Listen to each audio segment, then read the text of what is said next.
मिश्रा जी के पास। नरोत्तम जी, मैं शुरुआत कर रहा हूं आपसे ये पूछते हुए, प्रशांत किशोर ने जो कहा वो तो मैं पूछूंगा, लेकिन एक बहुत ही अभद्र टिप्पणी की गई है, एक बहुत ही अभद्र टिप्पणी की गई है देश के गृह मंत्री और मध्य प्रदेश के गृह मंत्री को लेके। तो तृणमूल कांग्रेस के नेता अब सब आपा खो बैठे हैं। मेरे को लग रहा है उनको दिख रहा है असलियत क्या हो रही है। सिर्फ प्रशांत किशोर नहीं, उनके सभी नेताओं को पता है क्या होने वाला।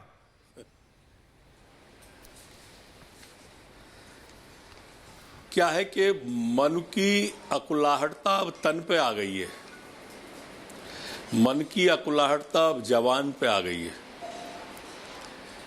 अभी तो प्रशांत किशोर जी ने स्वीकार किया है, आप जल्दी देखेंगे कि दीदी भी स्वीकार करेंगी। मैंने कहा था कि दो लोग व्हील चेयर पे हैं, परसों मैंने पश्चिम बंगाल की सभा में बोला। एक उत्तर प्रदेश के हैं, वो व्हील चेयर पे बांदा ले जाए जा रहे हैं।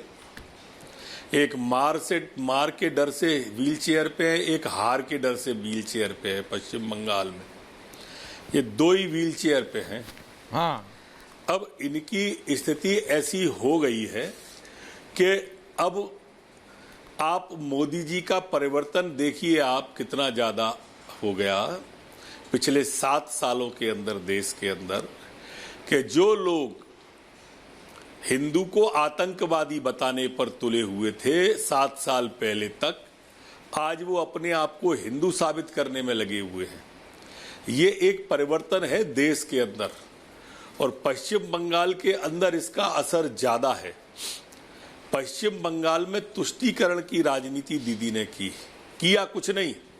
अल्पसंख्यक भी इस बात को समझ रहे हैं, किया कुछ नहीं, और इसलिए उनको कहना पड़ रहा है सभा के बीच में कि वोटों का ध्रुवीकरण बंटवारा न हो जाए। ये सारी बातें आज बोलने को मजबूर हो गई। वो जो इस बात का द्योतक है कि पश्चिम बंगाल में माननीय मोदी जी की आंधी चल रही है।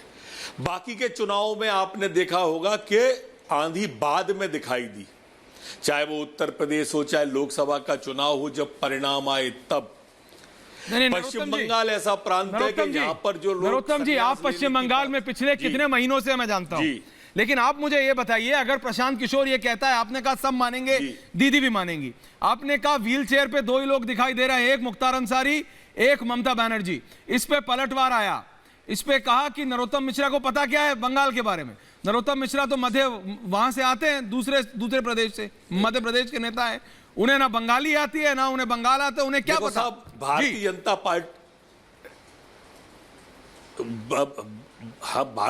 पार्टी राष्ट्रीय पार्टी है, क्षेत्रीय पार्टी तो है नहीं तृणमूल की तरह। हाँ। और मैं बाहर से आता हूं तो जया भादुड़ी कहां से आई थी, यशवंत सिन्हा कहां से आए थे, तेजस्वी यादव कहां से आ रहे हैं, महाराष्ट्र के उनके लोग जो फूके हुए बल्ब की झालर वो लेके आ रही हैं चुनाव, फूके हुए बल्ब की झालर किसको कह रहे हैं आप? खो दी है नरोत्तम जी, ये फूके हुए बल्ब की झालर किसको कह रहे हैं? ये सारे लोग, ये यशवंत, फूके हुए बल्ब की झालर, मैं यशवंत सिन्हा को कह रहा हूं, मैं तेजस्वी यादव को कह रहा हूं, जो यशवंत सिन्हा को कह रहा हूं, मैं जया भादुड़ी जी को कह रहा हूं, सबको कह रहा हूं। ये कोई चुनाव ही नहीं जीत पा रहे हैं, न जिता पा रहे हैं। जे लोग जनाधार विहीन लोग हैं, ये इसलिए मैं फूके हुए बल्ब की झालर कह रहा हूं।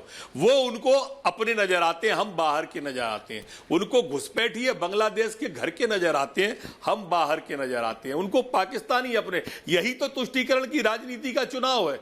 भारतीय जनता पार्टी की हर सभा वंदे मातरम से शुरू होती है, भारत माँ की जय से शुरू होती है। वहां कहीं सोनिया माता, कहीं ममता माता, इनकी जय बोली जाती है। ये देश के लिए ये चुनावी राष्ट्रवाद का चुनाव है। पश्चिम बंगाल की तरफ पूरे देश की निगाहें हैं। आप 5 प्रांतों के चुनाव हुए, आपने सर्वाधिक पश्चिम बंगाल क्यों चलाया? इसीलिए चलाया आपने कि पश्चिम बंगाल की सीमाएं प्रदेशों से नहीं जुड़ी, देशों से भी जुड़ी हैं। ये दूसरे देशों से भी जुड़ी हुई है, और इसलिए राष्ट्रीयता का चुनाव है। ये मूल चीज है इसकी। इस पे ध्यान भारत ने भी पूरे देश का आकर्षित किया है। बिल्कुल, तो बहुत बहुत धन्यवाद। ये थे नरोत्तम मिश्रा, वरिष्ठ नेता हैं बीजेपी के, और बंगाल के 60 से ज्यादा सीटों की जिम्मेदारी दी।